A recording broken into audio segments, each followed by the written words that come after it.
Hi, I'm Lauren Wegner, the Senior Content Director at Bright Horizons, and I'm so excited to have this conversation today with everyone here. This is Revive and Thrive Expert Strategies for Battling Burnout. Now, for those of you that don't know, May is Mental Health Awareness Month, and I thought that Dr. Darria Long was the perfect guest to introduce you with today. She's not only a working mother of two, soon to be three children, but she's also a practicing physician in the emergency room. She just happens to also have written a best-selling book on mom hacks. How awesome is that? She's also a regular contributor on CNN, NBC, and Netflix to discuss women and children's health, and has even founded her own study called the Burnout Study in Women. Welcome, everybody, Dr. Darria Long. Oh, hi, Lauren. Good morning. How are you doing today? Great. I'm great. How are you? I'm great. We actually met, for those of you that don't know, in Arizona at the Mom 2.0 conference just a couple Mhm. weeks ago. So I'm so excited that we can share all your amazing knowledge with our audience here at Bright Horizons. Oh, thank you. Yeah, that was such a fun conference. I'm like still remembering that beautiful Scottsdale weather we had. So, I know it was beautiful. So without further ado, for those of you tuning in, I want to begin by looking at the root cause of burnout in women, something you know very well. I personally work full time and have a soon to be 3-year-old as well as a 4-year-old. My first question for you, Dr. Darria, is when do you find time to sleep? Honestly, such an impressive resume. But also, I want to know, what do you see are the main causes and reasons for burnout in people? oh, thank you, Lauren, and thank you for the compliment. And I will say, maybe I find time to sleep because I'm going to share some of the tips. I literally do these in my own life, and wanted to do this burnout study because there are people like you and like I, and we're managing a family and small children, and they are so hands on at all times, and work and everything else, and trying to figure out what is making us so stressed out, and not just that, but like what can we do about it. So, when in the burnout study in women, one of the statistics we found that I think was very telling is we found that 82% of women said that they felt they needed to be able to do it all, and 7% of women felt that they actually could do everything that was expected of them. So we actually coined that term to be the difference, to be the do it all discrepancy. To say that, Lauren, what maybe stressing you out, making you burned out might be different from mine, but the difference between what we think we have to do and what we actually are physically capable of doing, that delta, that is what drives burnout. And that is universal. So that's the do it all discrepancy. And it's that chronic gap that is making us feel especially burned out. Gotcha. So, kind of a little personal question, but was it part of your own feeling burnt out, juggling so many balls, that caused you to found the study, or what really made you sort of decide to partner with the university, which you can share with us more, and found this amazing study? So I've always been really interested in stress. And I had a TED talk on ending the term crazy busy, because in the emergency department, there's one thing to have the extra mental load and things in volume of things to do, but the extra layer when all of that becomes debilitating. And that's when we lead to it being burned out. I've always been studying, like, how do we function during stress? How do the best performers function during stress? And what are lessons that we can take in our own lives? So I actually was just trying to write an article on burnout about at this point, maybe a year and a half, 2 years ago. And I found so many kind of angsty articles about, oh, burnout is so bad. Moms are so miserable. Women are so, we're just feeling so bad. And I thought, well, okay, but what do we do about it? I'm a Yeah. fixer. I want some answers. And I realized there really wasn't a lot of great data. So that's what led me to founding this study. And so we reached out to the University of Tennessee, their Department of Industrial Psychology, just brilliant researchers in burnout, brought them on, and actually had then Cliff Bar and Luna Bar and Computers for Kids actually came on as our corporate sponsors, because they felt that this was something just really important. And over 4,200 women completed this fully academic study, because again, the goal was finding out evidence-based answers to burnout. Like, what is actually driving it and what can we do about it? What are our levers that we can pull that are going to be the biggest resource and biggest help for women and men with burnout? Absolutely. So I know that the Bright Horizons audience would love to hear your top tips for preventing burnout. I mean, you've obviously learned so much and done so much research. What if you could just, pick one or two actionable items that people could take away with them today and implement? What would those be? Okay, first, we're going to start triaging our life. This one is straight out of my work in the emergency department because in the ER, you always have too much to do. You always have more things to do than you have hands. There are funny smells. I mean, it's kind of like mothering young children, right? Like it's kind of the same. And here's the thing in today's world, the world is happy to take all the time, energy, and attention of yours that you will give it. Kind of like the ER. You're never really done. There's always more that you can do. And similarly, especially in today's world with social media, we tend to pay attention to things that are noisiest. But just like in the ER, the patient that's the noisiest might not be the most critical. In our own lives, the things that are noisiest, the pings and the dings, they get our attention, but they're not actually what's always most important. So one of the things that the first place I start is triaging your life. Now, the bad part of talking about this, if you talk about it enough, people like my husband start to pick up on it. And if I'm doing something that isn't following this, I'll be like, wait, was that actually one of your most important things? Like, how dare you feed back to me the philosophies that I'm teaching? But we start with triaging your life. So in the ER, we talk about reds being the most critical. Yellows are things that are important, but not immediately. And greens are minor. And then I have this other group that's the grays that are things that you can just let go of. And remember, the difference for burnout is the difference between what you are putting on your plate and think you have to be doing minus what you actually are capable of doing. So yes, we can increase your capacity and give you better resources and self-care. But if this to-do list is too big, it doesn't matter how much self-care I give you. You cannot do it. So the first thing is looking at triaging this to-do list and saying, what are my reds? What are my most important? And knowing those. What are your 5 most important things? And then next thing is to do what I say delete, delegate, automate, and then do. So I want you then to look at yours like, what are those things? What's one thing that is on your list today that is there because you felt that you should do it? Or maybe you were like, if I want to be the perfect mom would do this, or whatever it is, take that off of your list. In the emergency department, we know, because it's life or death. If you try to do everything, you have no hope of actually saving your reds, your most important things. So that's one tip I want people to start doing. Remember, what's noisiest is not what's most important. The world is happy to take all your time, energy, and attention, and we get to claw it back now and say, no, these are my most important things. And then these are 1 or 2 things I'm going to let go of. And then the rest of things, I'm going to either delegate them or automate them and then do what remains.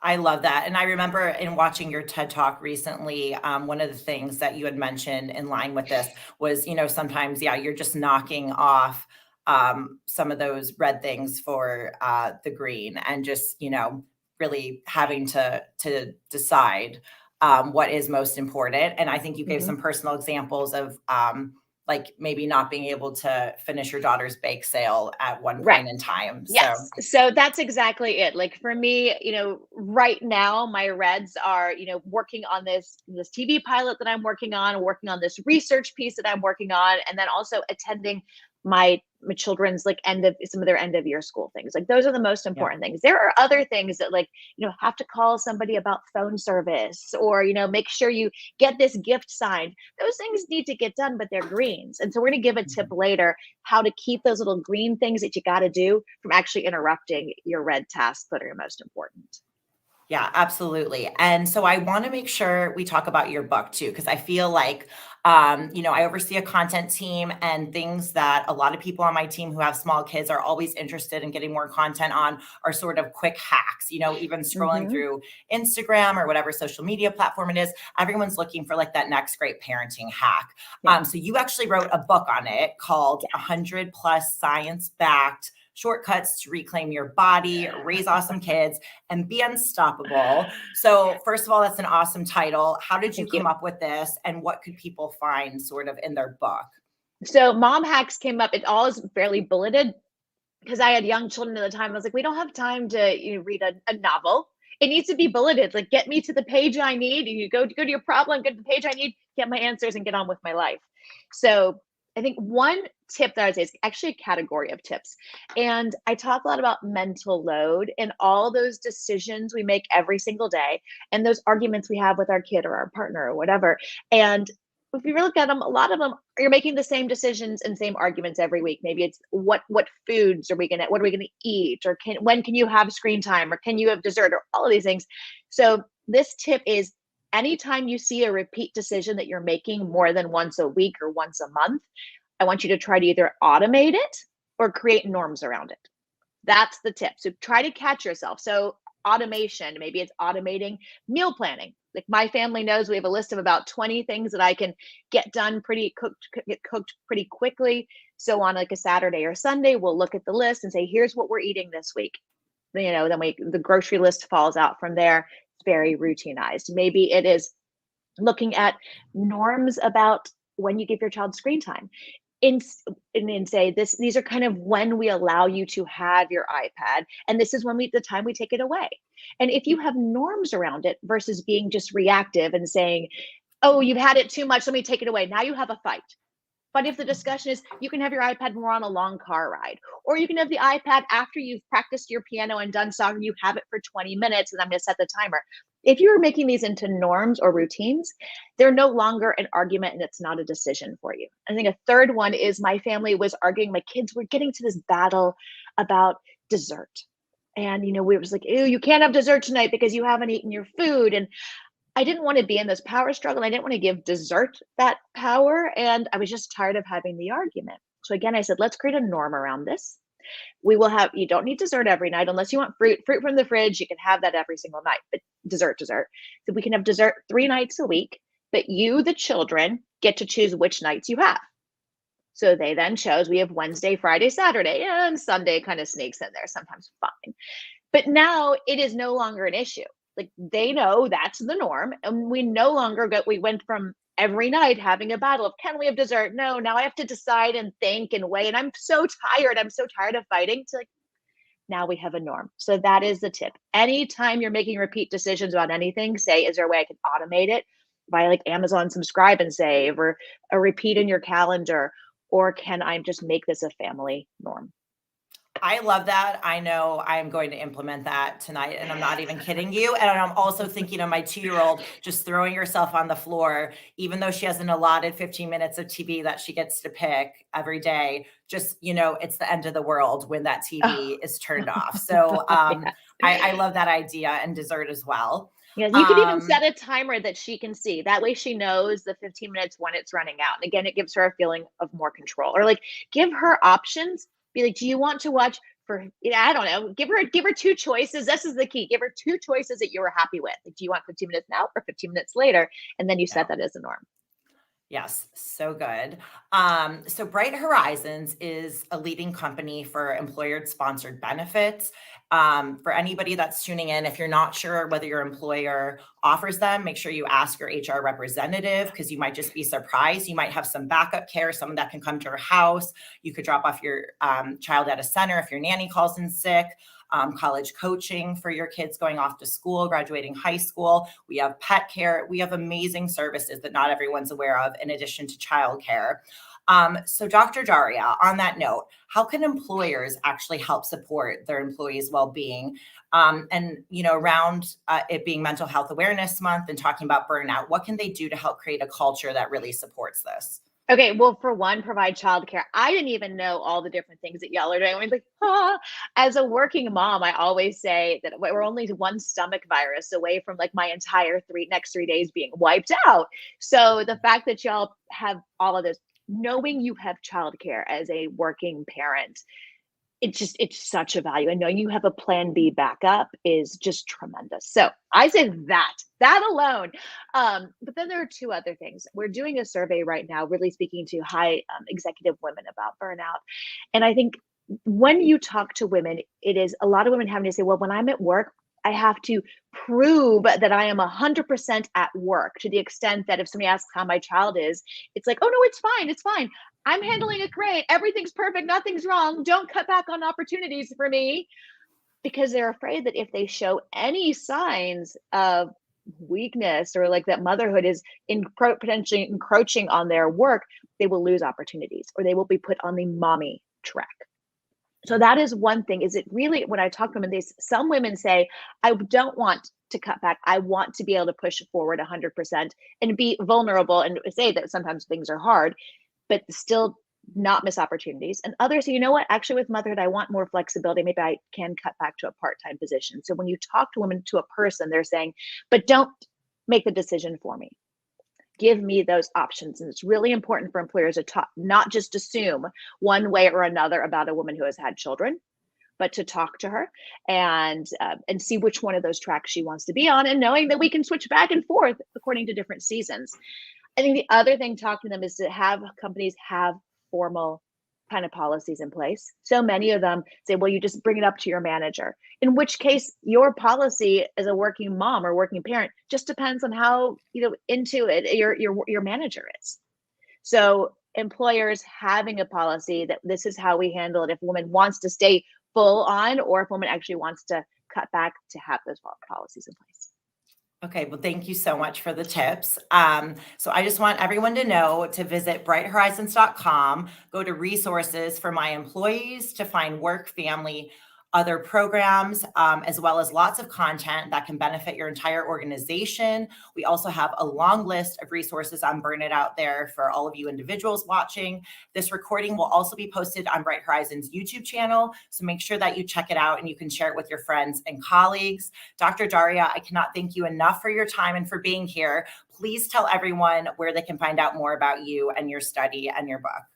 Absolutely. So I am most on for social media. I'm most on Instagram at Dr. Darria, Darria. They can also we created a quiz, not just to tell you how burned out you are, but actually to give you personal recommendations to say, actually, these are your top 3 factors for why you're burned out. And here's some actionable tips for what to do. So they can go to truve.com/quiz for that and take the what are your burnout risk factors. And then we actually email you a link and you can see your 3 biggest drivers and what to do about them. If there, it actually, is there time, Lauren, since we're recorded, to give one more tip? Okay. Sure. Yeah. Yep. So, okay, perfect. So I'll just go back and finish that. And of course, once you take the quiz, you can be signed up for our newsletter. And I love suggestions for topics, or people have questions about how to handle something, to send that to us. And we try to answer that in future newsletters and posts. Now, I do want to share one more tip called the batch the small stuff. Now, I promised that we would talk about this because we were talking about the red, your important things, and then those little noisy greens that you got to get done. And the little greens are like, make sure to send $8 for a coach's gift on Venmo, or make sure you sign this parent, this permission slip, or hey, it's Jamie's retirement party. Who wants to sign up on the Survey Monkey to bring donuts? These little tiny things. And what we really get is like death by 1,000 cuts, because you're trying to do your most important things. And then these noisy things come in. So instead of letting these distract you all day long, I call this batch the small stuff. And BTSS, you can use that last S to say other things besides stuff, but BTSS, however you'd like to call it. And I create a folder on my inbox, BTSS. And then anytime I get one of those requests, especially if it's over email, I just drag that email to the BTSS folder. I do not do it. I keep doing the important things.